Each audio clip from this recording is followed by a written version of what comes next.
You're listening to WeAreSTS. It's a podcast from the Department of Science and Technology Studies at University College London.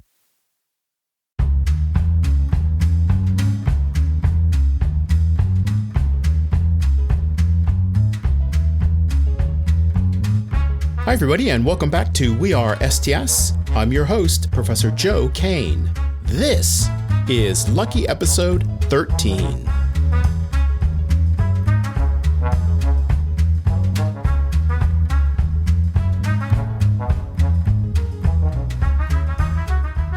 Natural history documentaries are hugely popular on British television. They're great examples of science communication, and they have a long history stretching back to the early days of broadcasting by the BBC. As luck would have it, here in STS, we have an expert in these programs and the people who create them. Dr. Jean-Baptiste Gouyon is Associate Professor in Science Communication in the department. He teaches science journalism, sociology of science, and lots more. A few years ago, Jean-Baptiste published a book on the history of British natural history documentaries. It's titled BBC Wildlife Documentaries in the Age of Attenborough. And yes, while researching it, he met and interviewed the one and only David Attenborough. To find out more about this work, to talk about what we can learn from the history of the subject, and definitely to find out what it's like to meet David Attenborough, I invited Jean-Baptiste in for a conversation. For our recording, we met outside in central London, along Regent's Canal, on a gorgeous summer day. But I have to warn you, there is plenty of noise in the background. Try to pick out the ducks and the coots, the runners and walkers, the gusts of wind, the passing canal boats, the motorcycles, the helicopters, and so much more. Gosh, there was a lot of background noise. Well, just think of it as adding a bit of atmosphere and we'll all be fine.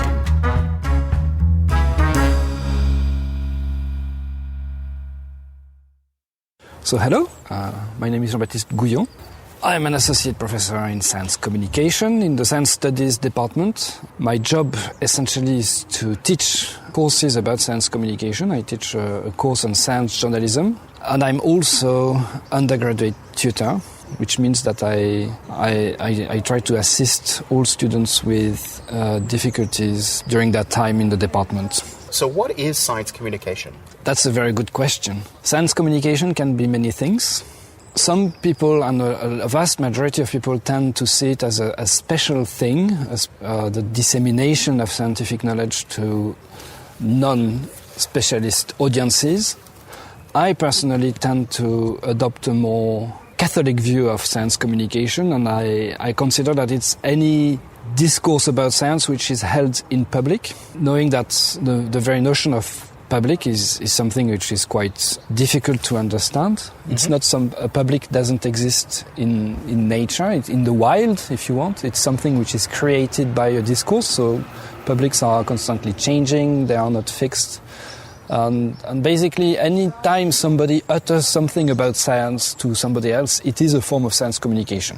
When I have to explain science communication to my dad, I often say it's science journalism, but that's not true, is it? There is a fierce debate in the community of science communication scholars as to whether science journalism and science communication are the same thing or not. Mm-hmm. There is a tendency to distinguish between the two because increasingly science communication tends to be seen as something which is done on purpose to educate people about science, whereas science journalism is something much broader, which is something which you could define as being about empowering people about science, because journalists' role is to work for the governed and not the governors. And science is something which governs us. So as people governed by science, we need journalists to empower us in relation to science. Sometimes science journalism can stand at odds with a kind of institutional or official understanding of science communication, because science journalism has to enable itself to be critical about science, to ask questions of science, which science communicators, which often see themselves as working to promote science, and will not do, and will refuse to do, actually. So, Jean-Baptiste, really what I wanted to do was I wanted to talk about your book, your 2019 book, BBC Wildlife Documentaries in the Age of Attenborough. And I love that phrase, Age of Attenborough. But first of all, could you just quickly summarize what the book is about? Basically, it's about the history of wildlife television in Britain, mostly during the post-war period, but in the first chapter there is an incursion before the Second World War. And it's really about understanding how the making of natural history television has evolved during that period. And I think one of the ideas which is very central to science communication scholarship is to say that the people who communicate science are in fact people who participate in the production of scientific knowledge, in the production of science. And that's what the book is really trying to show. Basically, that wildlife filmmakers are not some people who stand downstream to scientists, but they've constantly worked in collaboration with scientists to produce their programs, but at the same time they've indeed participated in making the science of animals, plants, etc. Evolve, develop. This is what makes your book fantastic STS material, because you've written, in one sense, you've written a history of wildlife documentaries from about the 1930s to about the 1970s. So if I wanted to know about that, this is a nice book for that. But also you do that wonderful STS turn where you analyze what's going on. Let's talk about the analysis that you bring into your book. So you talk, for example, about the relationship between making films that show what's happening in the world and making films that tell a story. Yes. And sometimes those aren't the same thing. So can you talk a little bit about that kind of relationship? To answer your question, I think that there was a belief earlier about filmmaking that it was something somehow neutral, just a passive recording device, and that by making films you could just show what was in the world. But not very quickly, but slowly people realized that if you want to capture audiences' attention, if you want to keep audiences' attention, you have to tell a story, and you will inevitably tell a story. So a filmmaker not only has to be skilled at producing nice images which are pleasing to look at or which are accurately informative, but they also need to be able to tell a story through editing together of all these images, of all those sequences. And so I think the book is about the progressive realization of this storytelling imperative which dawns on wildlife filmmakers. The kind of climax of this evolution being David Attenborough's Life on Earth series, which has shaped the way in which wildlife television is produced ever since. Can you say something about the role of the scientist in crafting these kinds of programs? Yeah, so there are perhaps two moments in the relationship between scientists and wildlife filmmakers. I think the first one is the one which is taking place in the early 60s, which is basically the idea that at some point in the late 50s, early 60s, some scientists, especially those interested in studying animal behavior, like Nico Tinbergen, for instance, but also those interested in studying the behavior of very small creatures like insects, for instance, and I'm thinking of Gerald Thompson. They became interested in film because they realized that it was, one, a good way of recording field observations, and second, to use those recordings to teach students and also share their discoveries with colleagues. I mean, before this conversation, I had a quick reread of the book, and I alighted on a quote by Tinbergen where he says that to him, producing a film which was shown on TV was equivalent to publishing an academic paper. So we get this idea that with scientists appropriating the film medium for their research purposes, we start seeing a kind of blurring of boundaries between addressing strictly academic scholarly audiences and addressing non-scholarly audiences. I guess scientists, by appropriating film, demonstrated to wildlife filmmakers who previously had been naturalists, who'd been very driven by the idea that if you want to film nature in a way which is intellectually honest and objective, you have to not intervene and really just observe and delegate the act of observation to the camera. Scientists bring another dimension to this conversation by saying that's not the only way of doing it.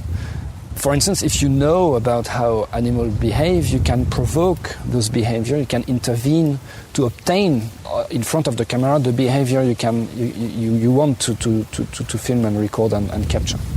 And there's a real tension there, isn't there, between sort of creating stories that are good for the camera yes. on the one hand, and also being the objective observer of events. And, yes. and you do tell over and again in your book that tension in the making of programs, because in many ways nature is just boring. If you film nature, you're just capturing, mostly animals are just sleeping most of the time. But at the very heart of it, and again, this is why I think it's such a wonderful STS story, you've got this tension between that the scientific evidence, we're filming because we want scientific evidence of something, and then also storytelling.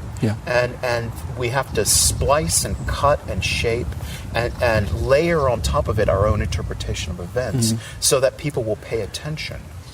Is there anybody who walks away from the industry and says, look, I'm a scientist, I just want to collect the data, I don't want to do this other stuff? Did you find anybody who just disappears?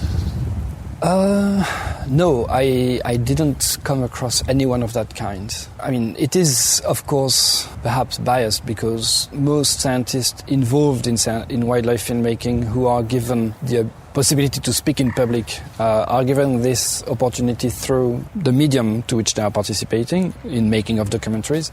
Although I should say that Nico Tinbergen got very annoyed at the fact that at what he saw as the BBC exploiting his work for its own purposes and not recognizing that he was the originator of the knowledge and content which was portrayed in films and about his research. So maybe I know that Tinbergen just at some point said that he had enough, but that's the only example I can think about. Something which I think is important to mention is that in the work of people like Tinbergen or Thompson, and the fact that scientists demonstrated that if you had the knowledge, you could intervene, found specific resonance at the BBC because it enabled them to film, to spend less time filming animals, to spend less time filming in nature.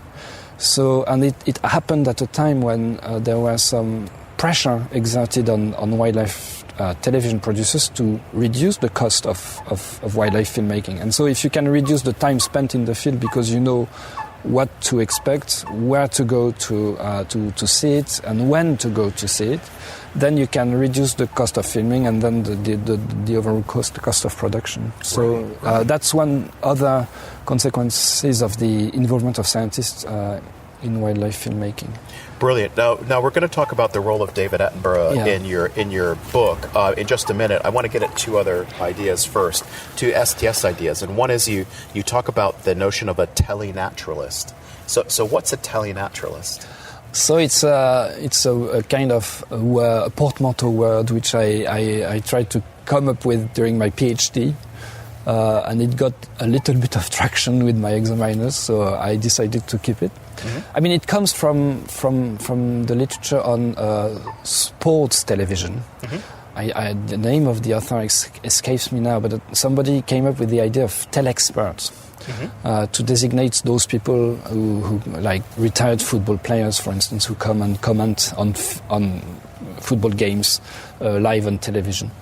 And it's the idea that the television medium constitutes expertise just by the very fact that you are put forward to the audience as an expert, but you only exist as an expert on television.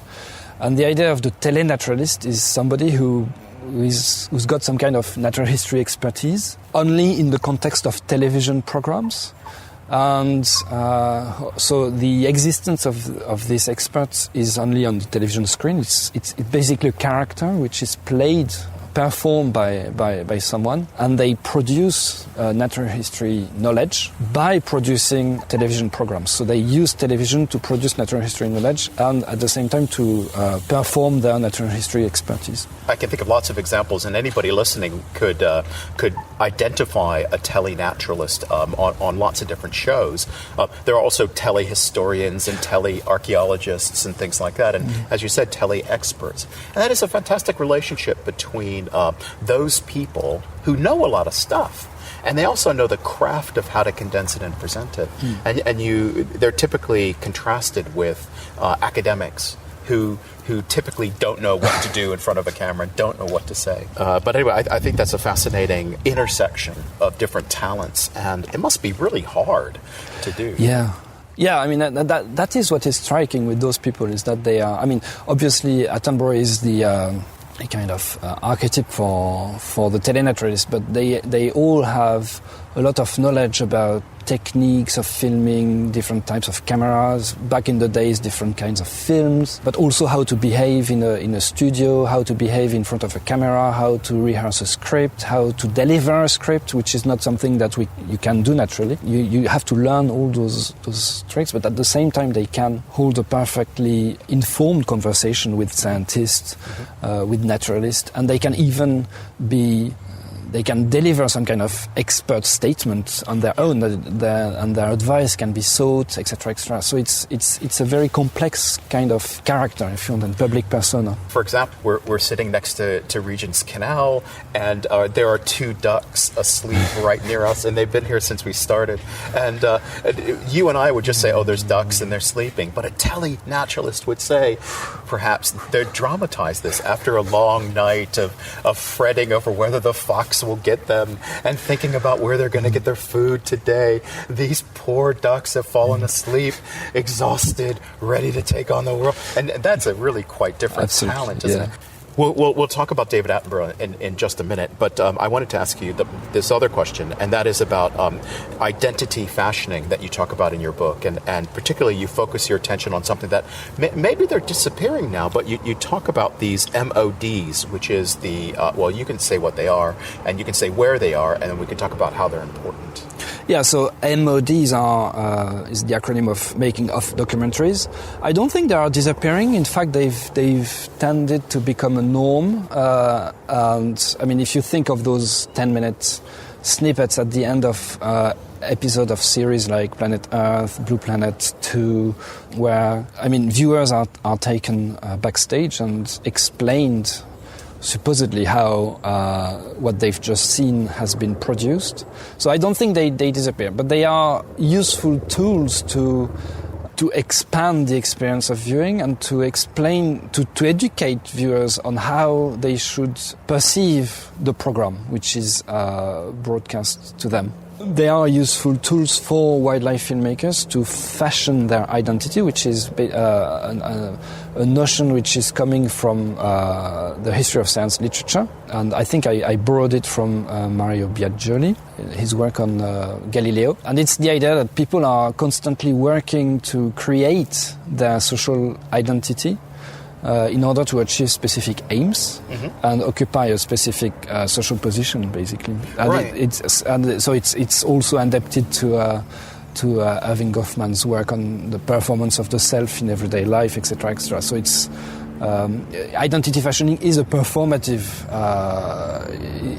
Is performative. Basically, it's something that an identity is something that you construct and that you create every day in order to make sure that people perceive you as you want them to perceive you, basically. As I was saying, folks, so we're in central London, and the helicopters have come out, which is fantastic.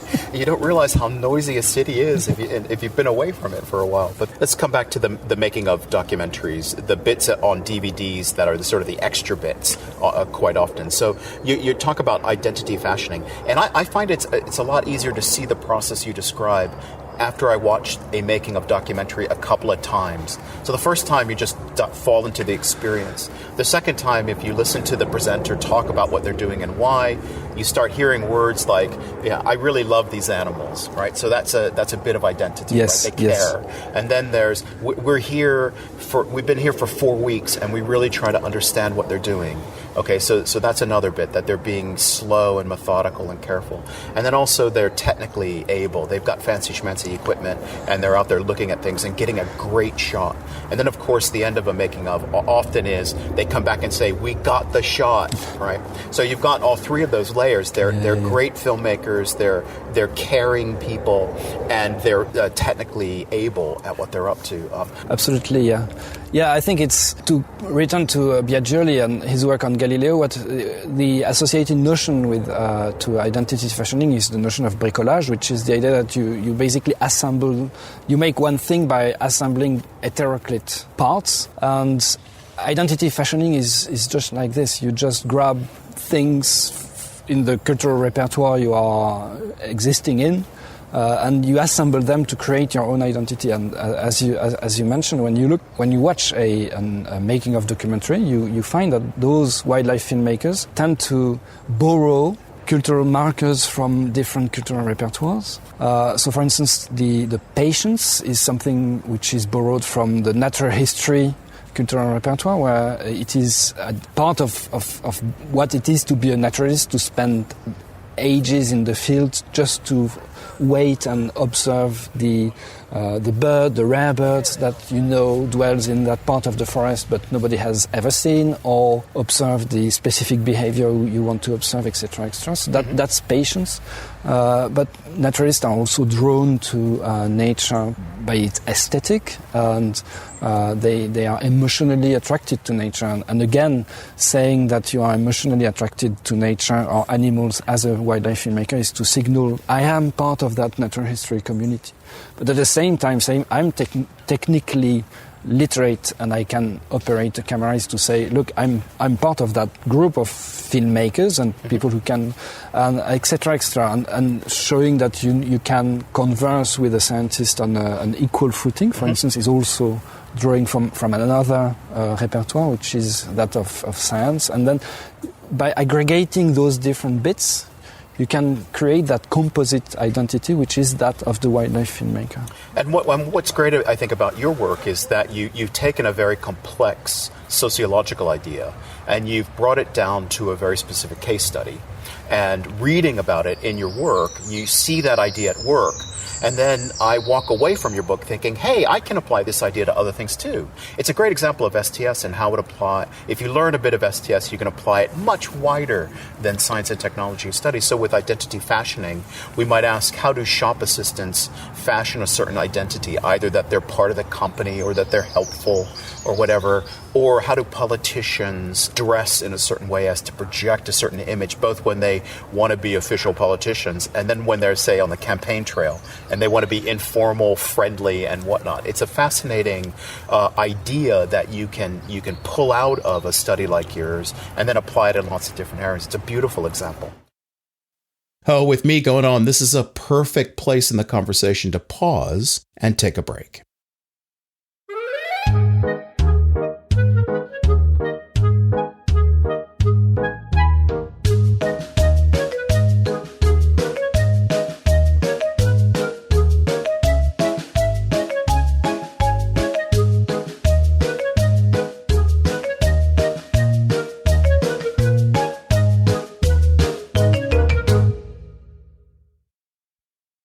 Are you thinking about UCL for your master's degree?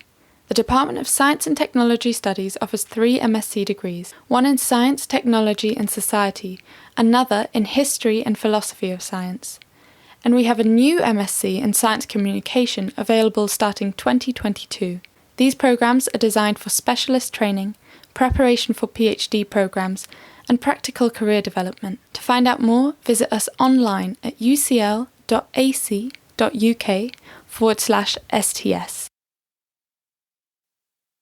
What do I like about STS?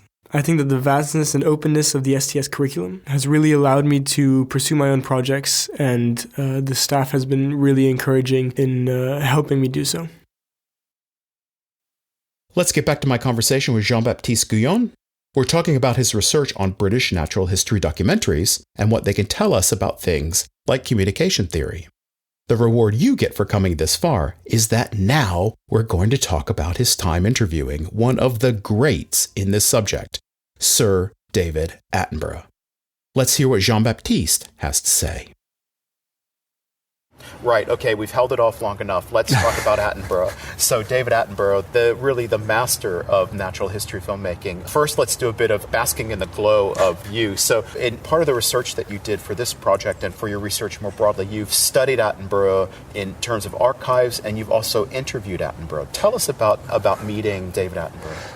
Yes, so I was lucky to interview him twice. It took place at his home. So to summarize what it was to interview him, let's say that it took me 3 weeks to really recover from the encounter. Uh-huh. Maybe it's silly, but I was, I think, starstruck, basically, and you have to reconcile with the notion that you've met in the flesh with someone you've only known ever on a television screen. But this is added to the fact that as a person, he's somebody who obviously has a lot of charisma, and he's someone who, he's been in the field for 60, 70 years now, and he knows how to handle people, basically, and keep their attention focused on him and control the conversation. And it was a very pleasant pair of encounters, really. I will always remember when he opened the door of his house after I had knocked.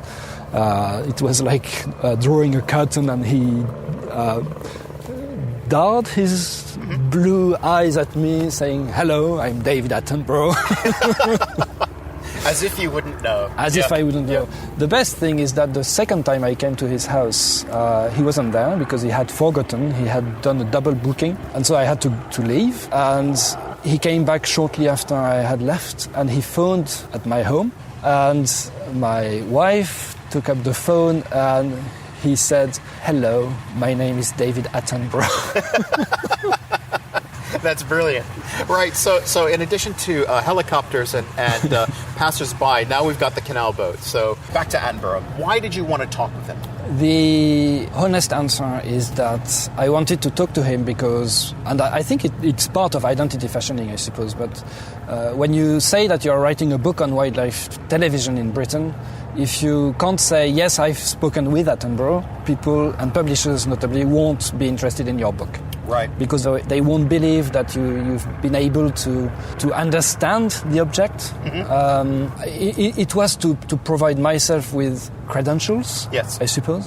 In fact, David Attenborough has written his memoirs, he's written countless first-hand accounts of everything he's done, and he's also somebody who controls very tightly the narrative about himself as it happens in public. He's somebody who constantly fashions his identity. Yes. And so he exerts a very tight control about the public discourse about himself and how he's seen, how he appears in public, etc., etc.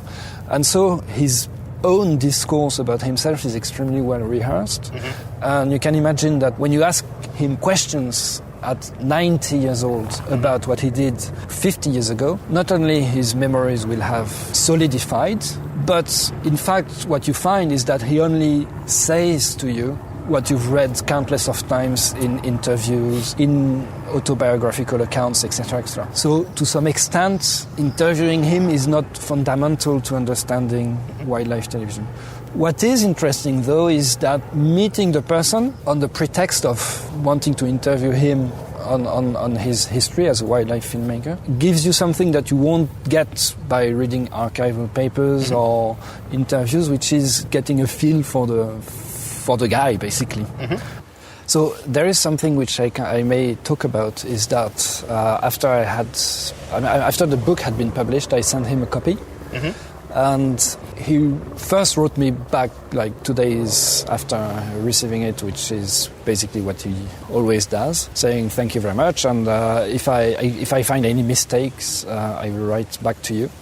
And so I spent the following weeks and months anxiously checking my pigeonhole in the department. And one day, what did I find? A very thick envelope addressed in the hand of David Attenborough. And I opened it very excitedly and apprehensively, I should say. And so there was this manuscript letter, which was very nice, actually, saying that he had read the book cover to cover, and he really liked it, and he was very appreciative of everything I was saying about him, etc., etc. but that there were episodes in the book with which he did not agree. Mm-hmm. And he said this thing. I framed the letter in my. Maybe it's a bit narcissistic, but in my office. But in that letter, he says something like, "I understand that you will not agree with me because you've got archival evidence, but my own memories of those episodes is different from what you find in the archives." And so he sent me 10 pages of corrections. Mm-hmm. So there was 1 page of typos. All the typos he had found in the book, and then 10 pages of alternative accounts of those episodes based on his memory of those episodes. Right. How do you relate his recollections with the factual evidence then? How do you yourself balance? We'll step back from which is truthful. How do you balance the recollections and the archival evidence? I mean, the way in which I read archives does not necessarily reveal the way in which Attenborough was understanding what he was doing at the time. But there is also this idea of constantly controlling his public image and public identity. Over the years, he's managed to create a narrative which is very coherent, which has a beginning, a middle, and not yet an ending, happily. And so everything that detracts from this narrative storytelling is potentially problematic. And what is interesting is that not only did he send me this document, but he mentioned in the letter that he was also sending a copy of it to the BBC archives, so that for future historians, his reaction to my book would be available for them to reevaluate my account and then perhaps come up with an alternative account of the story I was telling in my book. I mean, it's incredible to see how precise and, I mean, the level of thinking behind that. This idea that you need not only to control what happens in public, but also to have some form of agency when it comes to archival records. He has such an awareness of what stories are being constructed around him, and he's playing a role in building those stories. Absolutely, yes. Yeah, and one colleague wrote a book about environmental celebrities, and for his book he wanted to interview David Attenborough. And in the preface of the book, he tells the story that he arrived at Attenborough's place and prefaced his interview with the notion that Attenborough is a celebrity, to which Attenborough said, "I'm sorry, I disagree with you, I'm not a celebrity, I don't want to talk to you, bye-bye," and he threw him out of his house. Fascinating. Well, I mean, this is a brilliant example of a real contrast. We started our conversation talking about science communication and science journalism, and you and I regularly have this challenge when we're teaching and developing programs about tradecraft. So how do you interview someone? How do you get the best out of that? And then interpretation and how to make use of what the information we've gathered from an interview. And this is a brilliant example because you have the tradecraft. You can go and interview someone and you can write about what they said. Then interpreting it becomes so complicated, doesn't it? And you've nicely applied a couple of sociological tools to interpret. And so identity fashioning is a really good example of what Attenborough is doing. And it's not meant to criticize him and say he's a bad person. It's just simply saying he's doing it along the lines of saying, well, everybody does it. And I think in my own example of doing oral history, I think of a beautiful case where interviewing combat veterans, as soon as they return from an engagement, and then 3 years later, you ask them the same questions about what happened on that day in that way, and you get very, very different answers. And it sounds like your story about Attenborough is a good example too, that you've got archives and then stories 40 years later that don't match. And it's not that one is right and one is wrong. It's that the human being is doing different processing at different points. And that's what the sociologist does. That's what STS does. Yeah. And in a way that I would say that distinguishes your work in science communication away from the kind of journalistic job of getting a story, writing a story, producing something for people to read. Yeah. Does that sound like I've got that just about right? Yes, I think it's a good summary, I think. And thank you for bringing in the oral history thing, because that's what I was thinking about when I was mentioning that. But yeah. Yeah, it's a really beautiful example. And again, it's not about one truth competing against another truth. It's just sitting back and asking, what are we human beings doing? And you're just dealing with an incredibly famous, fantastically generous person. Well, let me ask you two more questions before we're done. And so your book came out in 2019. So what have you been doing since? What's your current research on? I mean, the book concluded almost 15 years of research. I had been working on the history of wildlife television in Britain for 15 years, starting with my PhD. And so I really had the impression of having finished something.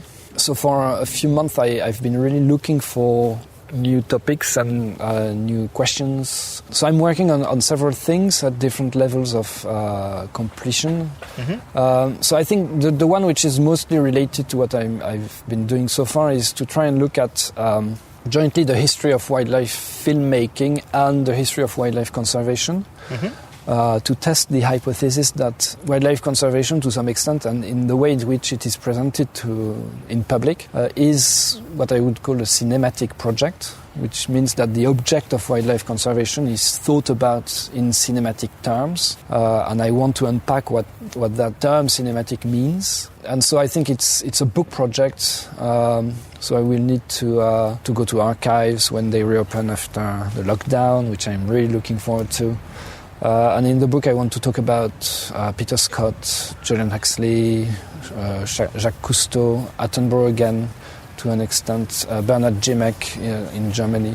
All those people who've been key actors in the wildlife conservation movement, at the same time have been key players in wildlife filmmaking, to see how their engagement with the filmmaking technology has influenced or shaped the way in which they thought about wildlife conservation and how they wanted to present it to the public as a global project, if you want. And listeners can do this themselves in a way, watching any natural history program and just listen out for the pivot. Yes. when they stop sort of showing you nature, showing you the lioness chasing the gazelle, and then pivot and say, oh, well, we really should say lions. Yeah. And just watch how that happens, and then watch what happens next. Right? That's a nice way to sort of prepare for your book that's coming. Absolutely. Right, Jean-Baptiste, the last question I want to ask you is, I heard this rumor that STS is going to start a new master's program. A master's program in science communication. And I heard that you're going to play a key role in that. Do you want to say something about that? I will gladly say something about it, but perhaps we can wait until we manage to get hold of Melanie Smallman, who is the co-director of this forthcoming program with me. And we've been working together to shape the program and think about what will go into the different courses. So maybe that will be the object of a future conversation. Oh, so it's a teaser, right? Okay. Well, we're going to get Melanie in, and we'll get you in. Hopefully, the three of us can come together. I don't know, maybe in a building site or something where we've got lots and lots of background noise. Anyway, Jean-Baptiste, thank you so much for coming into London. It's been really great talking to you, and good luck with your research. Thank you very much, Joe. It was a real pleasure to have this conversation on the side of Regent's Canal, and we stopped just as another narrowboat is coming in. So brilliant. Thanks very much.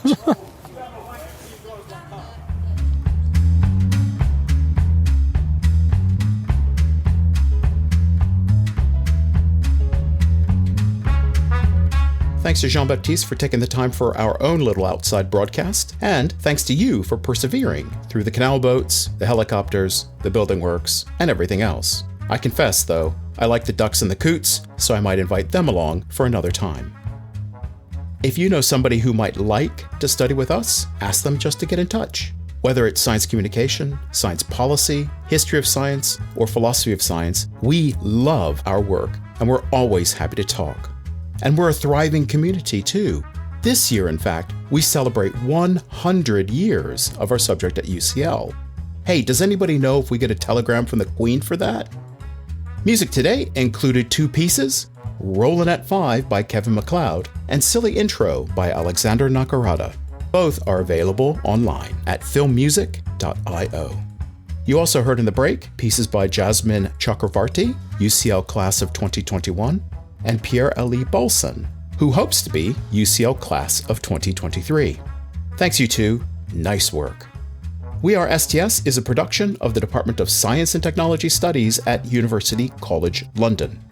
If you want to find out more about the show, listen to past episodes, or give us some feedback, visit us online.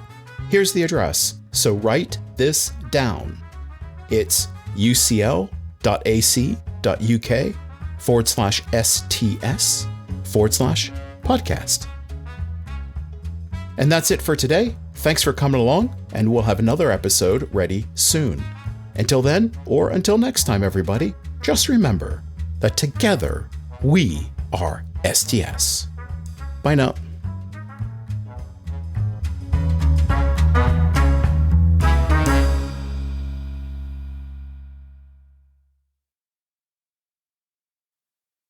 You've been listening to We Are STS.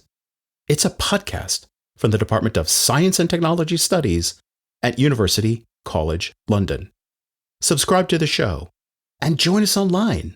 The address, ucl.ac.uk/STS/podcast.